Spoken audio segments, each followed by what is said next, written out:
Perfectly fine with me. Hey, what's up? Yep, we're here. I always have to cut off that extra channel that I got waiting. It's got that 5 second delay to the actual channel itself. Mm-hmm. It always starts talking there. All right, Al's running a little bit late tonight, guys. So me and Bill are going to go ahead and take off. And how you doing, Bill? I'm doing fine. How are you doing, sir? It's hot here. It's just hot. I got my fan, and y'all see the little area that I've got my desk. This is the only little area that my wife says is mine. So I'm kind of like crammed in a small area, and I have a curtain here that there's a double-side glass door that slides, and we keep it. It's got heavy blinds on it because it gets hot and the sun shines through. So if y'all ever see my beautiful decor, it will be changing as the new house gets built, and I have actual office to actually live stream properly. So please bear with my minimalism that I have here. Well, I feel bad, man. Yours looks nice compared to mine. I got a closet door open, and so But cool stuff.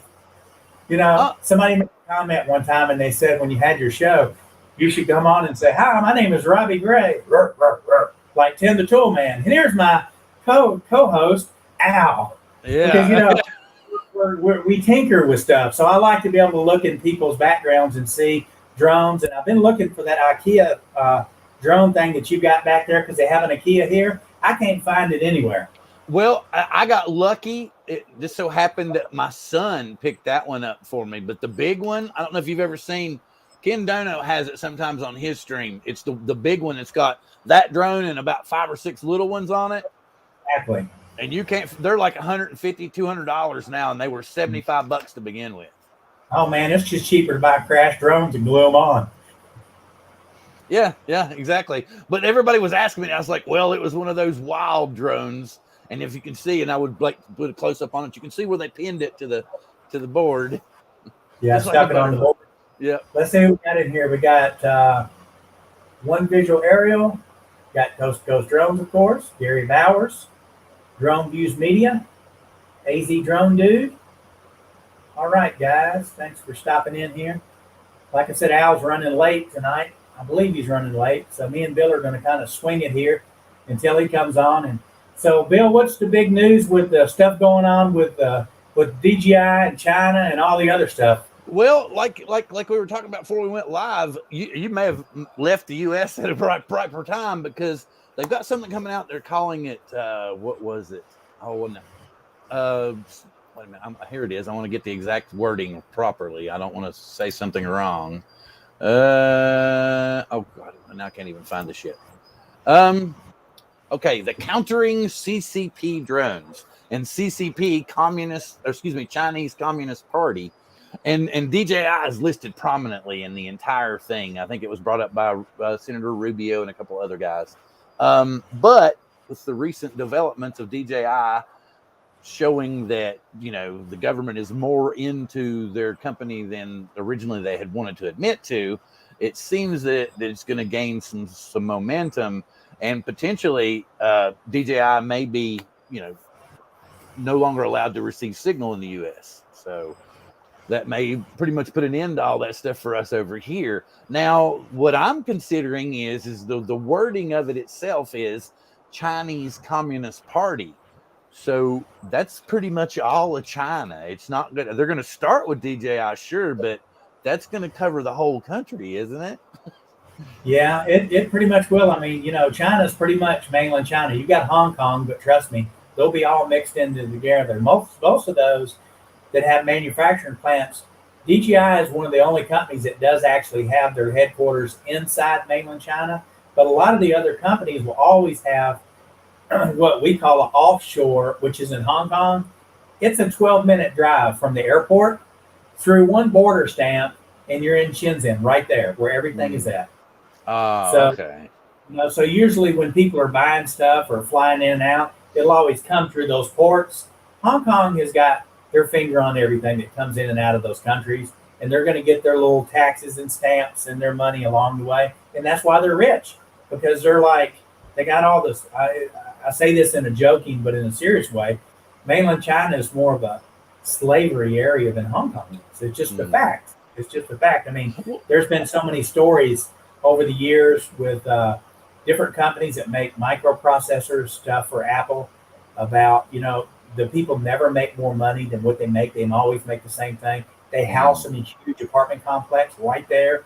So you get up and go to work and come back and go to bed, get up and go to work. They had people jumping off the buildings. They had to put nets on the building so when they jumped off, they would catch the people because they were having so much problems with suicide, which it really is a shame. It really is. Well, see, another thing too is this has kind of been floating around in Messenger and stuff on Facebook and some of the chat rooms and everything.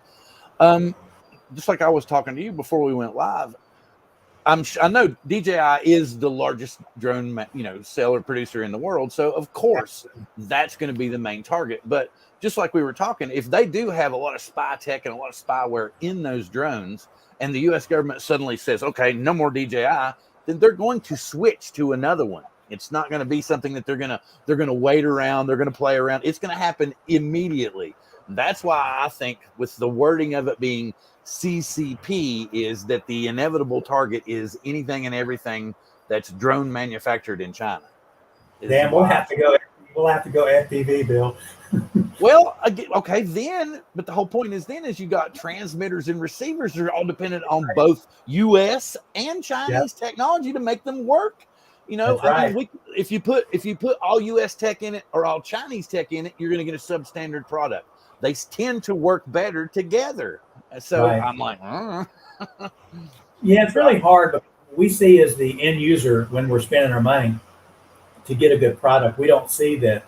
We have to understand that they do come from overseas. I mean, a good example is when one of the companies was making toys, Harborough or Marlboro or whoever. One of the companies Hasbro were making little soldiers, and they were painting them with lead paint, and the kids were eating the paint. It was killing. So they had a big issue years ago because it's made over there. So it's hard to tell really what's behind what the truth is. But I'll tell you one thing. It would sure put a big hurting on us for all the money we've spent on the equipment that we have. It'd be obsolete and couldn't use it. And then we'd have to put them in picture frames like the one you got behind you. Yeah, exactly. And just turn it into a paperweight because we're all talking about that. It's just like, okay, I'm like, okay, I own a Skydio too. But in the same sense of the word, I know that it's, probably got Chinese tech in it. Are they going to shut that down too? So that's the thing. And just like we were talking about going to FPV, there's so much of the tech that it's intermingled that is it going to shut that down too? That's my biggest concern is, are they going to say, okay, if it's only thing you can use is made in America, period, or outside of communist China? Yeah. Well, the thing is, like I said before, it's really sad the way it's set up. And I know that everybody feels a little bit different about Asia, U.S., Canada, all the different countries, but it's a shame that we would lose a really good product over something like this. But, they did say that they have information and facts showing that there are people that have invested that they said weren't invested from overseas, from China. Mm-hmm. And I know that's going to be a big issue, but if they're like the U.S., money talks. So if there's enough money there, it's like the oil industry. We don't need no electric cars. Keep selling the oil. I think that the dollar will probably stand up because, everybody says, now everybody's saying, China's becoming the biggest, most powerful, richest country. Here's the deal. If we stop buying stuff from China tomorrow, they would freaking starve because we buy all our products from there. Right. I worked for a Japanese company years ago called Sumitomo out of Kentucky, and we made the airbag, the fuse box, and a bunch of other components for Honda of Japan. Well, when we actually were making all these products and everything, it was always a big issue. It's a Japanese company in America, and some people liked it, some people didn't like it. There's always interaction, but when it came right down to it, the money talked every single time, every time. No, that's what I'm trying to use that logic. But then, we had, what was it? The guy that worked for the FCC, he was wanting to cut them out. And then, then we have this new bill that's gaining momentum on the heels of the news of, like we were talking about DJI actually having the government more into their control than we had originally thought. So, well, I mean, are they going to, but look at it from this standpoint. One of the Japanese made a comment to me one time when years ago when I was over there working.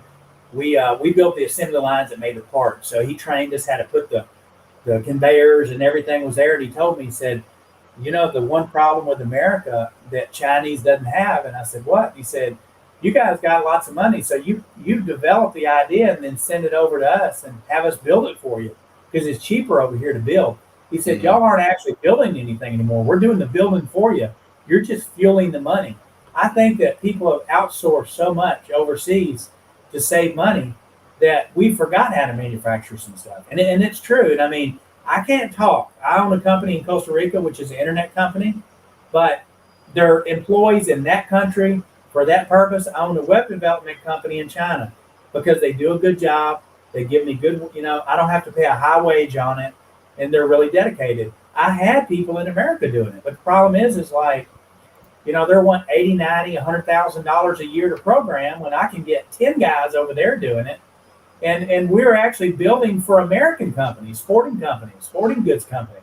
Mm-hmm. So they know that my company's there, but they send that money every month because they want that guaranteed sale that they're doing. So I think it's really going to be money motivated at the end. There might be some loud speakers in the FA doing all this, and the SEC on everybody. This platform, but I think at the end there's got to be somebody that's going to make a guideline rule. They can't stop Apple. Apple's made over there. Yeah, that's true. I don't know. We'll just have to wait and see. It seems like that constantly drones are the bad guy.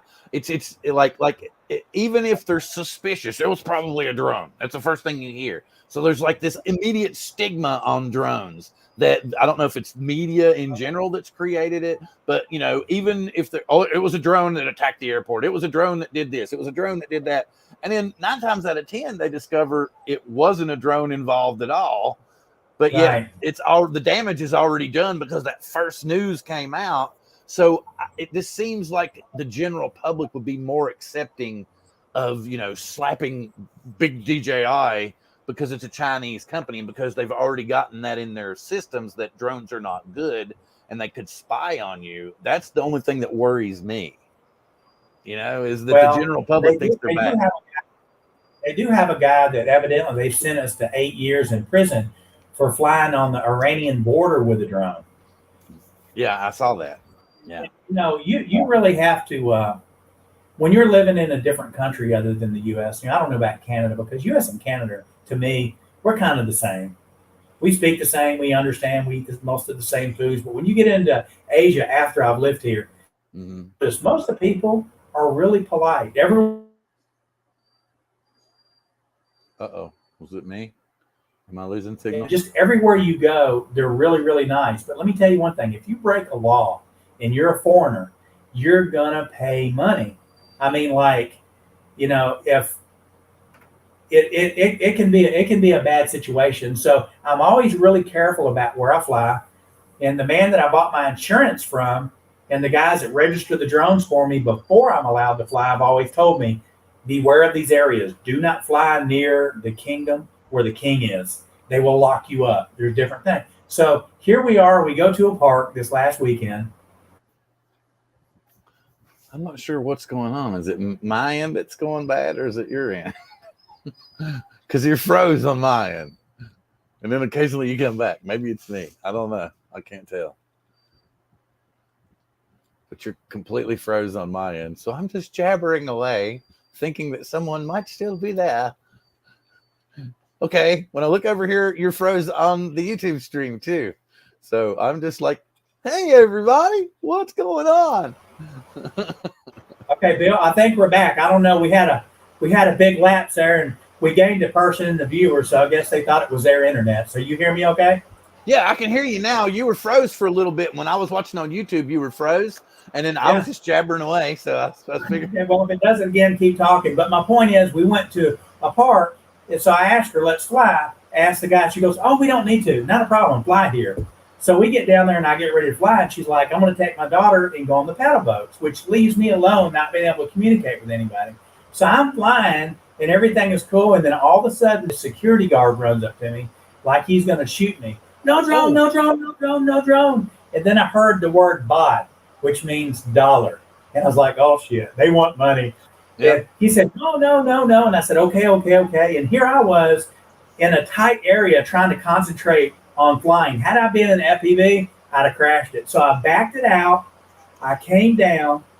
And then when I got ready to come down, she's out in the boat. And I'm like, man, this guy's going to call the police. They're going to lock me up. She's out in the water. So luckily, by the time I got it down, he had walked off. He saw that I was bringing the drone down. She got out of the boat with her daughter and came up, and I said, look, we got an issue. We got to go talk to security guard. He's probably got the police on the way. I'm not going to jail for this. And she's like, Robbie, you can fly here. Come on. So we walked up there, and she's like, look, my husband is a licensed pilot here in this country. He has documentation, insurance, and permission to fly. This is a protected forest area, which is all mountains. There's not even no damn forest. It's all, he said it was protected, and he said, well, he's got to read the signs. So if he didn't read the sign, don't worry about it. It's okay. Just don't do it again. I look, there's no damn sign. Nowhere. So we even went up in there. But for me, I was panicking because I was like, oh, God, I want to be the next guy on the news at night. They're going to show at the U.S. that's going to jail for 5 years for flying. So you do have to really be careful. But I've learned a lot about more safety in flying here than I ever learned in the U.S. because I've said it on a couple of my last live streams. When you're seeing some of these shots from these mountains and some of these other things, and you're thinking, oh, and you can tell that they're circle and orbit and asteroid. There's shots that are preformed in the drone software. But let me tell you one thing: it's not that easy like it is in the U.S. when me and Al would go fly. So I was flying through these two mountains, and then I just happened to look over and see 3 power lines. You could not tell that they're there. So now my new format is fly around first, find all your cables and stuff through these because they're like, you can't see them, Bill. They're everywhere. And when you're looking at a distance of, a football field away and you're looking, quarter mile up a mountain, and then you finally see one little line and you look and there's 3 of them, you got to be really careful about where you're flying. So anyway, I just wanted to kind of throw that. Yeah, exactly. I like this. He said handcuffs here. Yeah. Robbie don't want no handcuffs at all. Especially earlier when it froze, they said you were missing Al. Yeah. So, yeah. Like, okay. I don't know. Al's probably out flying somewhere. So we'll give him his keys tonight and move forward. Not an issue. Sergio's here, and Alan from Drone Views Media is here. Ray Kelly's in here now. I see all them coming in. Ray was talking about, he said he thought it was a Russian, so I said, no, that's Wednesday, because we were talking about that before we went live. I was going to do that on my show. We're talking about the Chinese today. Yeah, I think it's great that we get to buy what we want to buy. I mean, that is a big plus in America. I've never shipped anything to America that when it got there, that they ever didn't bring to my door. They never called me and said, hey, you got to come pay taxes on this. Man, here. I just shipped back to the U.S. the Nano and a smart controller from here. And I had to send it in a pretty good box, but I wanted it there in 5 days. Cost me $170 to get it there in 5 days through DHL. I don't fly the Nano because I'm in too of a windy area near the ocean to be flying a Mini. It's too much wind, and I have to have something a little more power. So somebody's going to get a really good deal on the drone that's been probably flown 8 or 9 times. And I've got the box, all the stuff with it. So that's going. And then since the new smart controller came out and I'm using that, I sent my other smart controller, which is like brand new. So those will both be up for sale. If anybody's interested, let me know. I just don't need them. Yeah, the original smart controller sells for like big money now because they're not making it anymore, and so many people are using it with the Mavic 2 Pros. Well, my big issue right now is, and I'm okay because the new controller works, but every time I switch between my Mavic 3 and the Air 2S, and this is what I just don't understand, there is no reception or anything that's downloading firmware from that controller. Mm-hmm. Unless I'm on a Wi-Fi connection in the house when I'm doing the upgrade. Right. You follow me? Yep. And I'm out in the field and I switch over to Air 2S and it says, incompatible firmware, downloading firmware, 1 minute, please. That firmware is already in the device. So it's switching between them. They should be able to program that so you can go from one to the other. But every single time I switch, it's like, Mm-hmm. you got to wait a minute. We're doing it. You know, I go into camera view, pull it back out, and then it'll detect it. And I'm okay with that because when I first started flying, I would only go out and fly 10 minutes down the road, and I would take one drone. Right. Now I'll take a 2-hour drive to a resort for all weekend, and I'm like, I need to take everything I've got for the fact of using the batteries. I bought the new Peter Mckinnon backpack, which it's a $400 backpack. It's very expensive. Dude, you could put a Chevy small block engine in it if you could carry it. Seriously, it is the strongest backpack, but I'll tell you this. It's like it will damage your shoulders if I had so much weight in it. So I don't know. I think I showed you guys this new pack that PGY Tech has out. I love this pack. This one's made for the Mavic 3. So it's got the slots in it. But what I like about it is the smart controller goes here on this side, and it holds it in place, and it just locks in. Mm-hmm. Now, they do not make one for the Air 2S with the smart controller. So I bought this, and then I bought one just for the Air 2S alone, and I keep them together. And it's very convenient because I can throw it around my neck and get on the motorcycle and go down the road and use it. Well, that's super cool. Have you noticed anything else since the new firmware update that's just automatically switched on, kind of like the overexposure warning was on right after the update? You know, it's funny because when I put that out, so many people jumped all over that. And they're like, that's the overexposure. I know it was overexposure. I mistyped. What I was trying to tell people is when it's doing these firmware updates, it's constantly changing that on for me on my controller. And everybody's like, oh, but you should always go in and redo your setting for every firmware. I'm like, really? So I'm flying 3-4 hours a day. I'm going between drones every 30, 45 minutes. You expect me to go through every time I switch from the Air 2S over to the Mavic 3 and switch that. And the funny thing is, most of the people that are saying this, and I don't see that much in the comments tonight, but I've seen it in other nights when I'll be talking about something about the Mavic 3, and they're like, oh, you got to do this, and this. I'm like, man, great advice. Do you own it? No, but until you own it and you experience what it's like, it's okay to repeat what DJI has on their website, but having the drone and flying the drone compared to reading something, there is a big difference between it. Well, it's just like Chuck over at Covaction. He's having a lot of trouble with his, and he's just basically decided that he's going to put it in dry dock until they do some more work on it because he's having issues. The drone or the controller?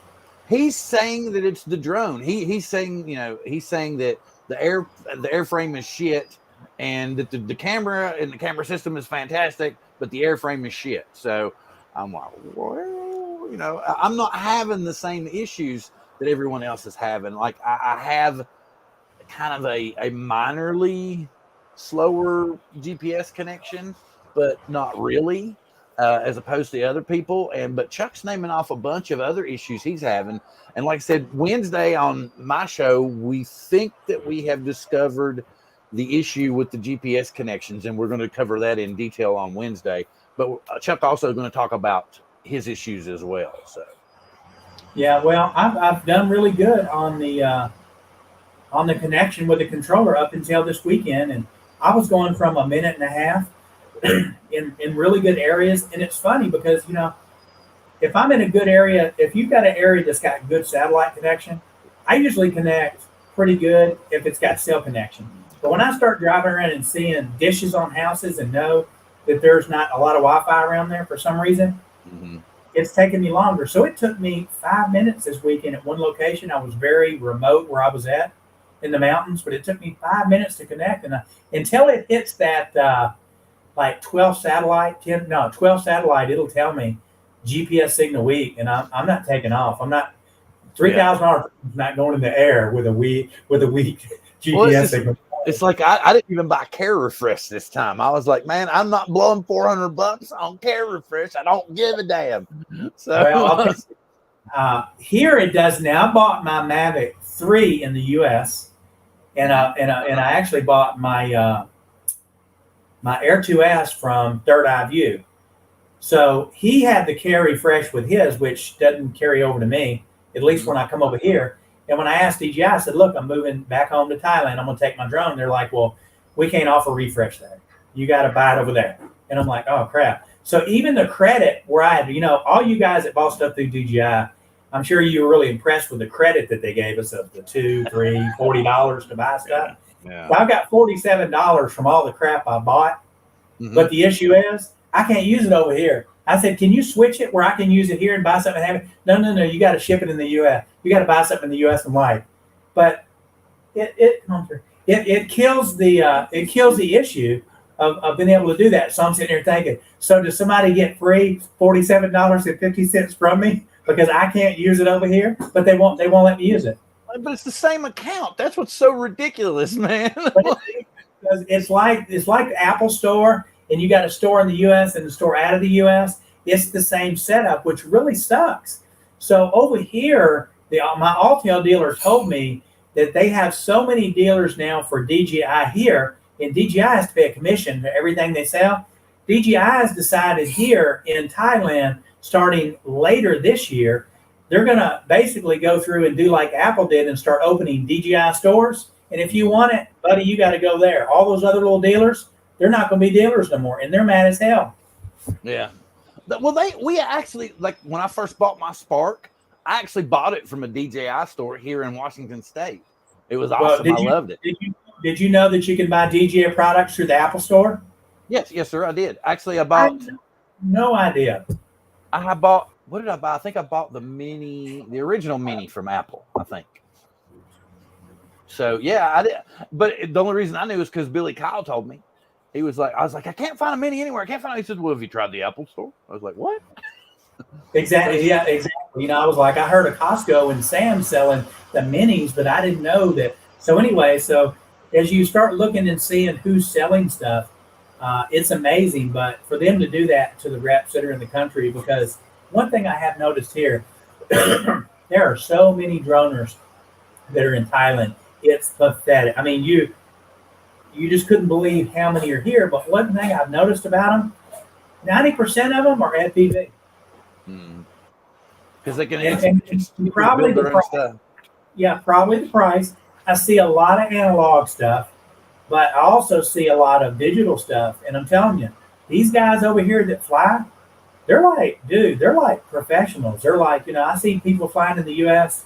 and then I see the people flying over here. I'm like, man, y'all could teach some of these American guys how to fly because it's all they do.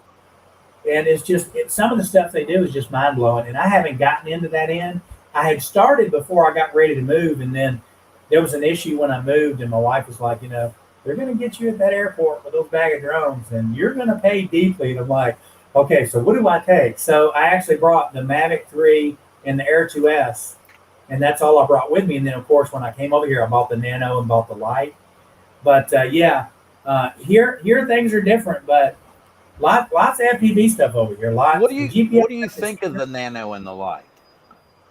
The Lite, I'll be honest with you, I think that they really, when they made the Nano and tried to compare it over to the Air 2S, I mean the Mini, mm-hmm. There's not really comparison. It's a different drone. Yes, it's a Mini because it's over the way, but it's kind of like, my brother's taught martial arts for years and years, and he would always go to tournaments, and people would say he's going to win. His team always wins.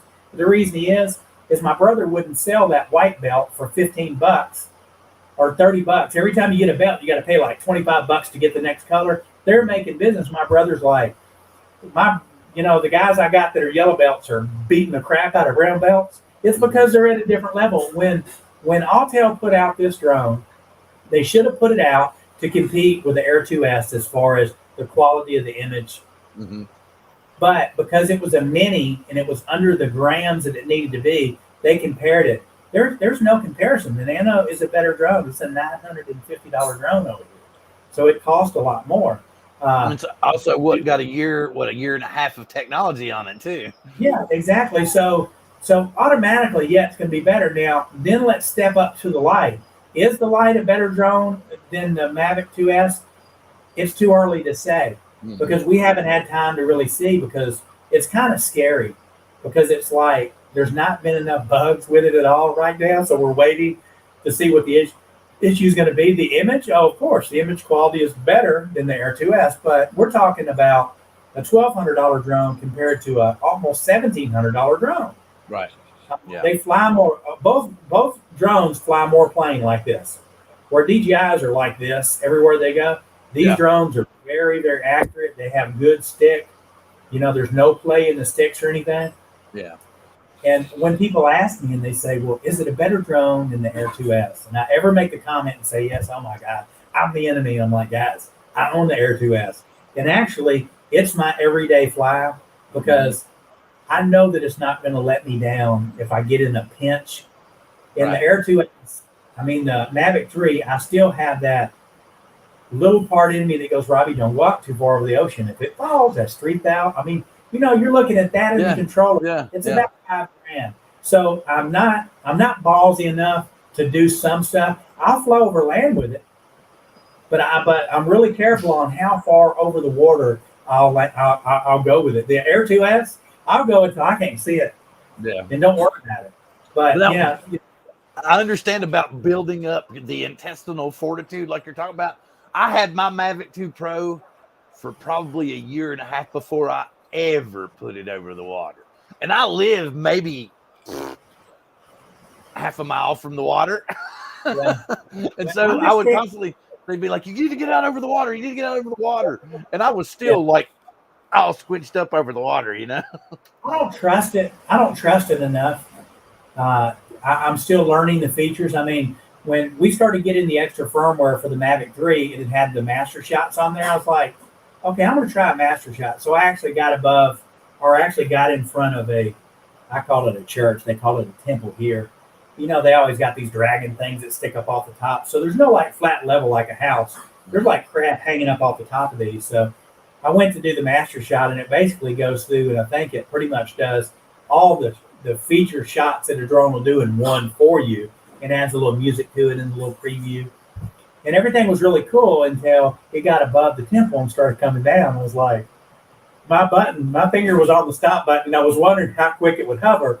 And honestly, it got maybe 3 foot from hitting the top of the building, and it instantly stopped. I was nervous. So one thing that I found about the Mavic 3 is when you're doing circles and doing stuff like this, look out for cables and cell phone towers. Because this baby will, when you highlight it tight when you're going to go around it. Because if you don't, this baby will swing wide.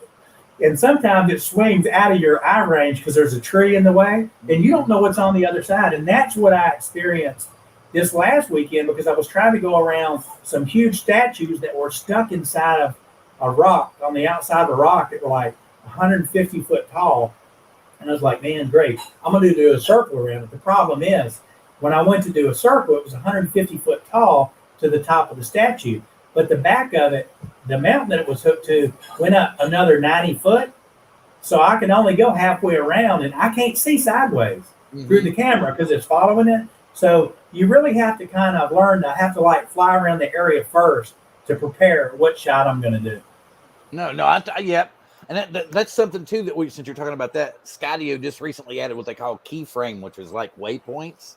So that's something new that they've added to their system. My biggest issue where I live at, it's kind of a higher crime area. And I've just recently connected with some people I can go out and fly with. So up until now, most of my flying has been in the backyard of my house because I'm safe there. But I recently found a group. Then we're hopefully going to be getting together, and I'll be getting out and flying more. So, but something I wanted to ask you: all of the, negative publicity that the Mavic 3 got right off the bat when it came out, did it make you apprehensive and maybe a little more tentative than normal when you were flying the drone?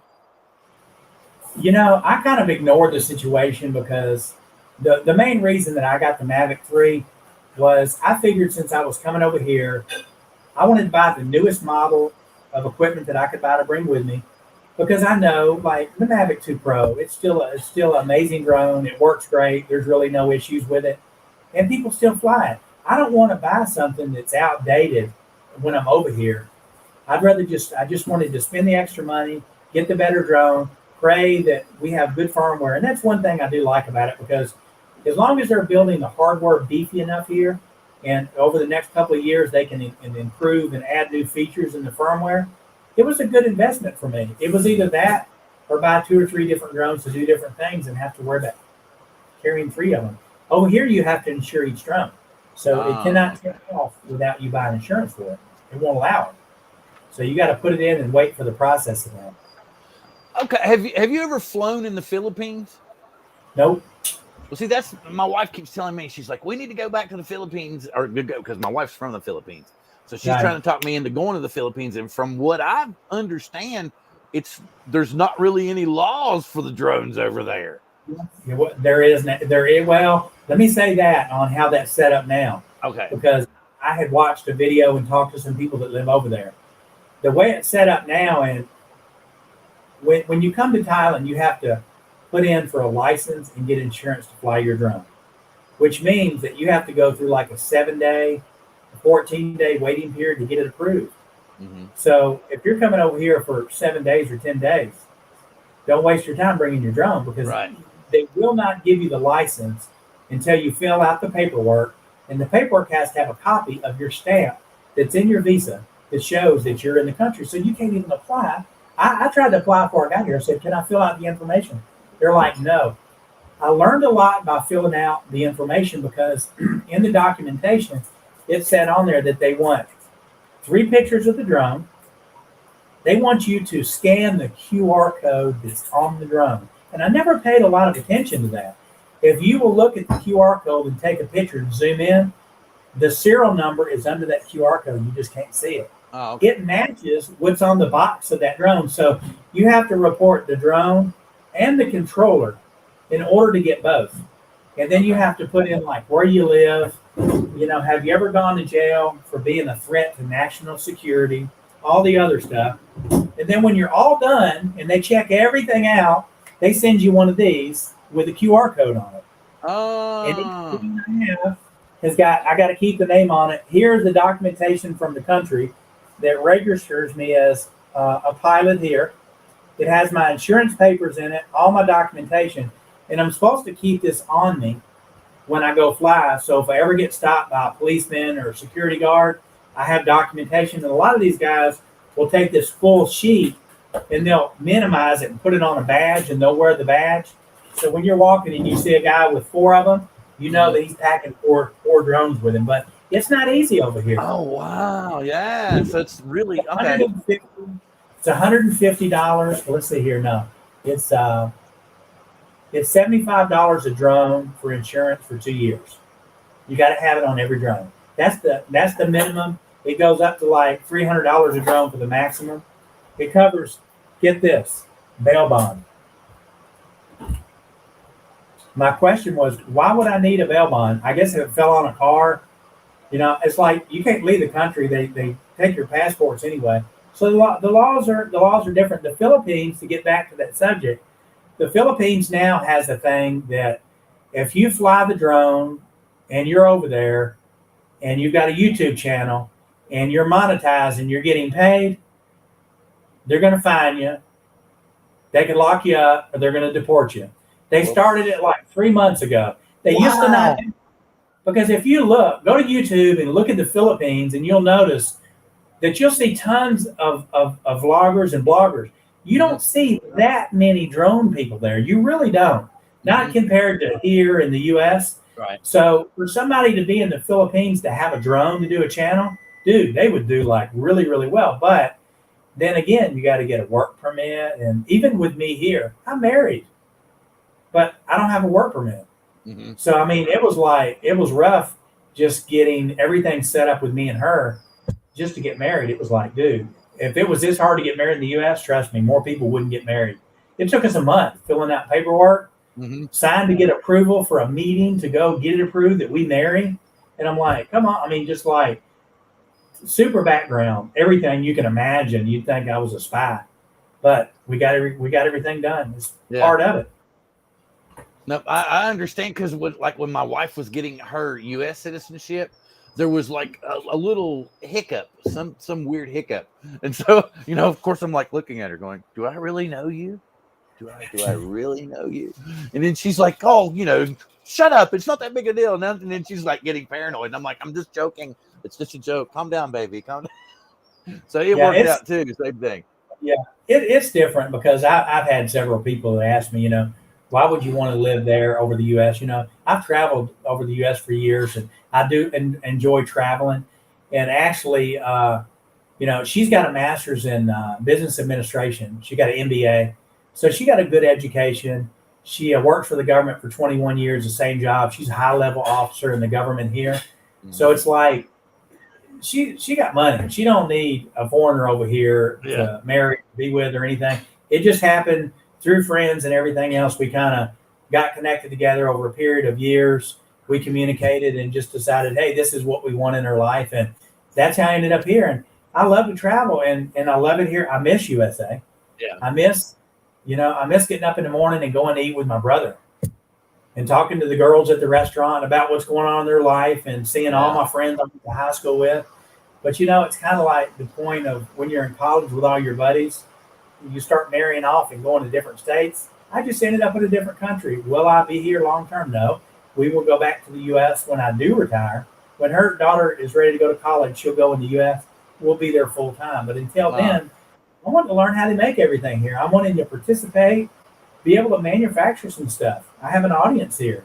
If the products are good and the price right, so it's good for me. And I love it. I get to get up every day, have my breakfast, check my email, go fly all day long if I want to, ride on my motorcycle, go in stores, look around, and come home and wait for her to come home and we go out and have dinner. And we do it every day. I'm not having to do a 9 to 5, although, it's funny because these live streams, they come around pretty fast up there, Bill. Yeah. Every week. And I've had a lot of people say, well, you could do it every 2 weeks and do that. I don't want to lose my time slide. So I got to keep every week thing going in. Well, and YouTube, if you don't stay some kind of regular with YouTube, they'll drop you from the algorithm, and then you got to build it right back up again. Yeah, absolutely. I understand. Yeah, I've noticed that. But, it's funny because I'm sure a lot of you guys have experienced this also. I've got people that I've subbed to that I know that I watch, I get notifications, and then all of a sudden for a couple of weeks I don't hear anything from it. I go back and I'm not subbed to them anymore. Yeah, exactly. Yeah, I don't know what that is. I don't know if there's some weird limit or something, or it'll even trick you. Like you'll be watching one of their videos and the red subscribe button will be lit up and you'll be like, but I'm subscribed to them. And you'll hit the button and it'll say, do you want to unsubscribe? And you'll be like, what? And then you go to the channel, the actual channel page, and it'll say subscribe. And you'll be like, huh? I don't know. My biggest issue is I'll be in the chat, and we all use the @ button to talk to somebody and say hi. Half of the time for me, when I'm talking to people and I start typing their name in, it will not put their name in there for me. It just won't do it. The only time I can't get it to work is if I'm on mobile. Well, it won't do it when I'm on the laptop and I'm logged into the correct Google account for Travel Tech. And it won't do it. I don't do it that much through World Drone because, having World Drone and having Travel Tech are two different things because World Drone is pretty much for you guys. It gives you guys a place to come and lets us all talk like everybody else is live streaming. Most of the guys that we see in the audience are pretty supportive in all of our channels. Now and then we'll bring in new people. And then as we did World Drone Community, we're almost done with the website now. I was going to try to launch it on the 15th, which may still be possible. If not, I'll probably launch it on the 18th, right in that range. Mm-hmm. It's going to be a resource, and not as much for us droners that know about firmware and software and what drones to buy, but it's just like I see a lot of questions in our Facebook groups of people like, hey, what particular app does this drone use? The Go, the Fly, what does it use? So basically what we did is we took the website and put stuff in there where you can go in there and click on like drones, DJI, Autel, Hubsan, Feeney, and it'll show you a list of the most popular drones out there. There's areas where you can download manuals to learn stuff. And you can get all that from the manufacturers. But for a new user that's, say we're in a live stream and have a question about how much a drone weighs, you don't have to go to DJI and check it out. You go right to World Drone Community and click on DJI and there's all your information. So I've imported a lot of information from other websites into the World Drone Community's website. So that it's kind of like for the new user, but I do have a space in there for the contributors that are contributing articles. So when guys say, hey, follow my channel, also check me out on World Drone Community, we have a whole page for them. It's got their banner picture, the name of their show, live stream, if they've just got a channel. So, I'm trying to help market for them too, and just, make it a place where everybody can kind of come and enjoy. And as we start to launch this, it may not be real sophisticated. It'll be basic. It'll look nice, but we want the input from the people. What do you think is cool? We need a news. We need something to bring in the news. I wanted something that would bring in all the new firmware to the website. And at the bottom of the website, there's a newsletter where you put your email address in. When you put your email address, anytime a drone has a firmware update, you'll get a newsletter with a link that says, hey, here's the new firmware. Because I hate grabbing the drone, running out, not checking before I go, did we have a firmware that night, and having to wait. So I thought it would be great if we had a messaging system that would let us know, because we're 12 hours ahead of you guys. So usually when y'all are sleeping, the guys over here make those software firmwares and put them out for when you guys wake up. Right. So to have it on our website instantly to let you know, hey, Bill, before you go out and fly today, the Mavic 3's got an update. You may want to do it before it's there. Or you can do like I always do and start it up before you go out. But it's complicated to do, because if I do it and there's a delay on anything, I don't want somebody to come back, oh, it failed, it doesn't work right. So that's something that we're trying to add to it as we can see that the feature actually works. Stickers have been a new thing. I'm going to switch the story a second. I read in the text a lot of people are talking about stickers. I know you got stickers and all that. Yep. We need to do something where we can put everybody's stickers on there together and like distribute and sell the stickers, because, dude, it's big. I'm shocked on how big. And patches. We made Doc Murdoch some patches that say Doc Murdoch FPV. I mean, they were nice to put on shirts and bags and different stuff. So those are just little things that it's cool, because you see in people's bags sometimes. Well, it's kind of funny too it's kind of funny that you mentioned it. I have actually new limited edition holographic stickers coming in this week.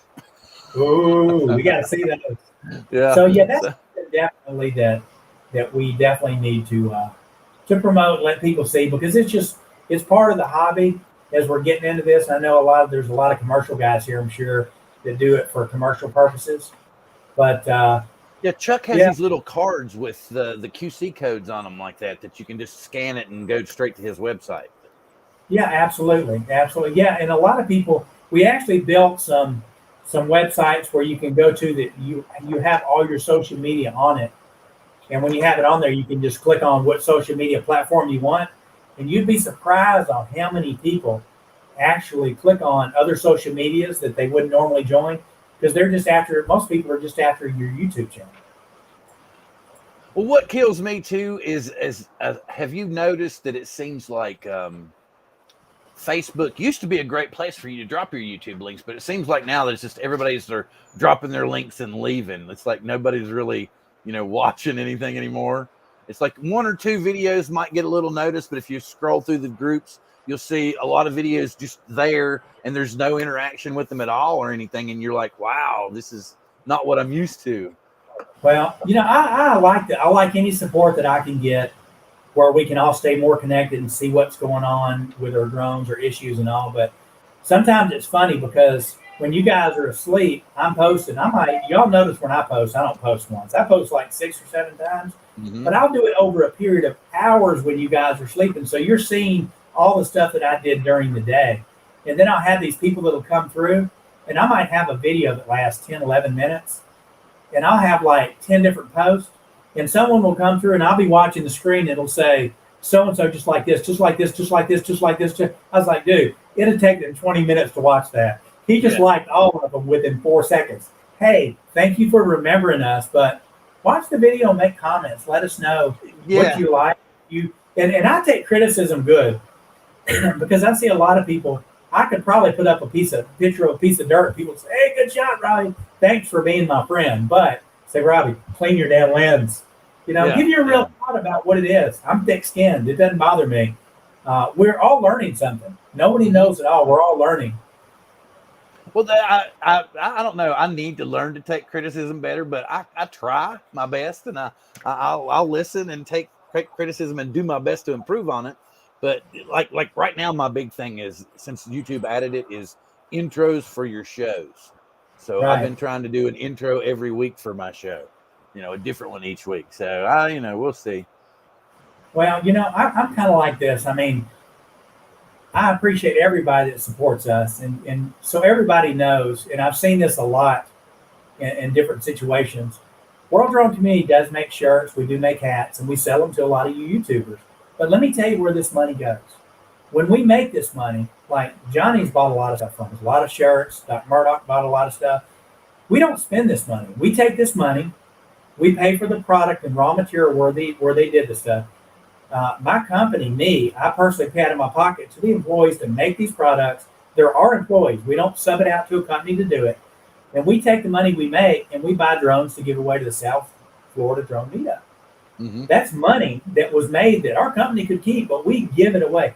We're not trying to make money in the industry. We're trying to build up from the money that it makes. But we see all these other people that are like, hey, we're giving away a Mini 2 to the South Florida Drone Meetup. Everybody, please donate. Mm-hmm. I don't go to my Facebook group and say, hey, 1,500 people, can y'all help me out and give money to World Drone, give for the South Florida Meetup? It's like people are going around trying to get different groups to give them money so they can donate to this. If you can donate, just donate something to them. Yeah. I never went to mine, which I'm not complaining. I give what I can give, and I think that I've been more than equal on giving out stuff. Shirts, I've given out a lot of stuff. But when these people say, hey, we hear the sponsor say, hey, so-and-so group is, or this person is given a new Mini 2 or whatever. And then 2 days later, hey, guys, we're taking donations to get together money to buy. And I'm just like, and what am I supposed to do? Give money too? Because I've already taken money out of my personal pocket. Yeah. For GoPro, for this other stuff to give to these. So I'm just sitting here thinking, am I stupid? Maybe I should have said, hey, let's do a raffle, $10 a ticket. The winner. It's like you're talking about T-shirts and stuff. I'm my own best customer. I'm actually my best customer for my gear. Because yeah. I mean, you must have designed some good gear. People are buying your stuff. Because apparently everybody, when I design something, they're like, well, Bill, it's cool. Kind of kids, like I'm your friend, but I'm not going to buy that because it's crazy looking. But, well, I'm trying. I'm still trying. One thing I noticed when you have a YouTube channel and you're trying to grow it, from my eyes, because now you got like 3 or 4 big YouTubers that pretty much control the market. We're the little guys on the bottom that have the live streams. When you have a YouTube channel, and I have a YouTube channel, basically we're competitors to try to get the information out to the customer if we're in it to try to grow the channel. Okay. Right. Yep. It's very difficult to be able to do that. So instead of doing that with my travel tech channel, I wanted to start World Drone Community, number one, so I could learn, so I could involve more people. The biggest issue was every group that I went to join in different states, they were like, hell no, you don't live in Florida. You ain't joining. You're not in Alabama. You're not in Kentucky. It's like, screw this. World Drone Community, you're all welcome. Yeah. We have people from all over, and not just the U.S. and states. We have them from all over the world. And we share and we learn and we find out about different people's laws, what's the rules when you travel. But at the end of the day, the advantage of the World Drone Community is we're not competitors with anybody. We are, yes, we're a live stream, but we're here to help the community by maybe making a little money and donating stuff to people, making the awareness of drones and the proper laws that you should do.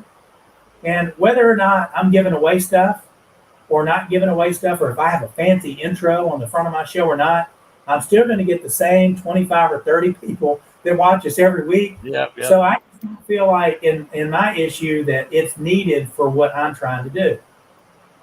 It's like a hobby for me. That's what I'm saying. I love doing it. I like seeing like this week. If you haven't watched it, it's talking about the GPS issue with the Mavic 3, or just in general DJI's GPS issue, and it's actually got like a 3D Glasnost satellite that comes in and then it explodes. It was just it was something that I wanted to do. Oh God, they did a gender reveal. They just found out. So I'm having a granddaughter now. and I'd Oh, already told him. Well, no, I've got 4 boys, 4 grandsons, and this is the first girl. And I told him when the minute I found out she was pregnant that it was a girl. I'd already told him it was a girl. congratulations.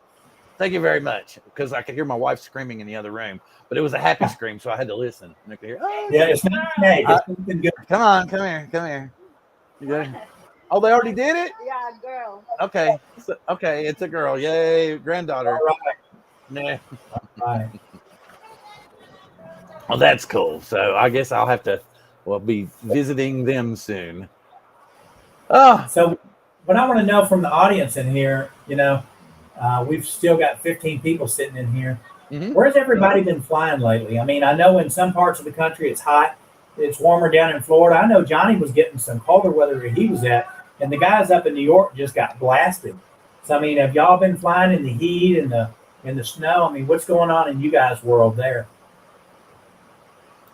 We got rainy weather here in Seattle, but it's supposed to be getting better here in the next couple of days. So hopefully I'll be out flying.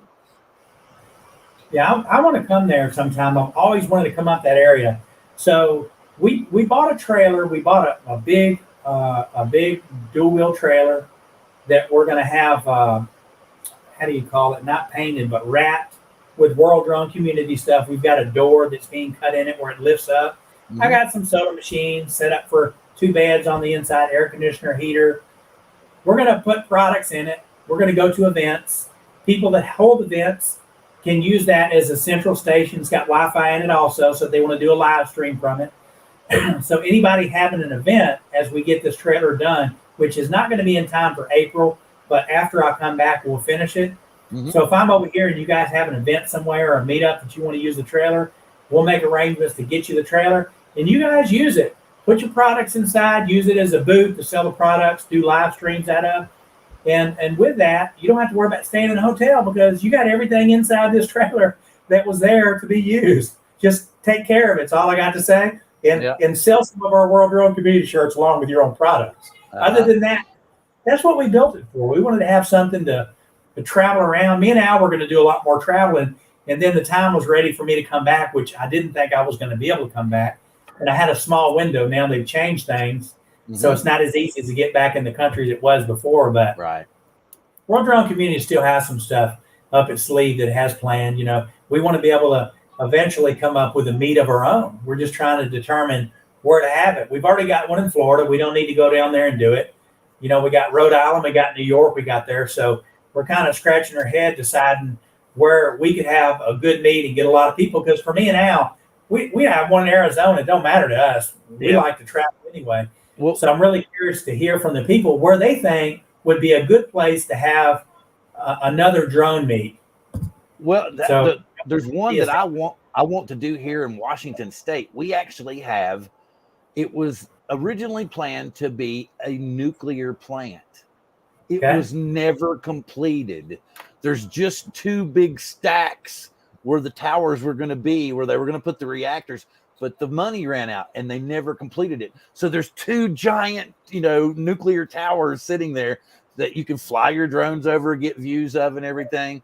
Of course, people are speculating, well, once you went down in it, you would lose signal and it would hit the bottom. But, the area is really cool. It's real picturesque. It's right in the Cascade area. So, you've got all kinds of tree lines and everything gorgeous to look at.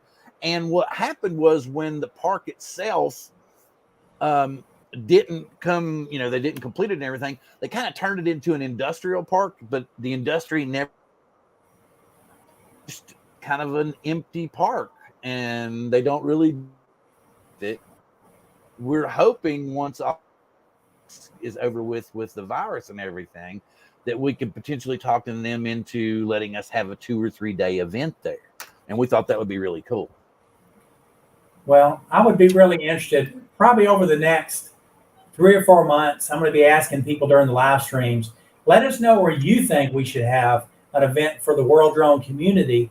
And then with that, we'll work with some of you local guys that are living in those areas, because you're our eyes that tell us good places and bad places. And let's try to set up something that we can have another one at. That way we got one in Florida. We got one in up towards New York. And so we've got here, Old Farts with Drone says Las Vegas.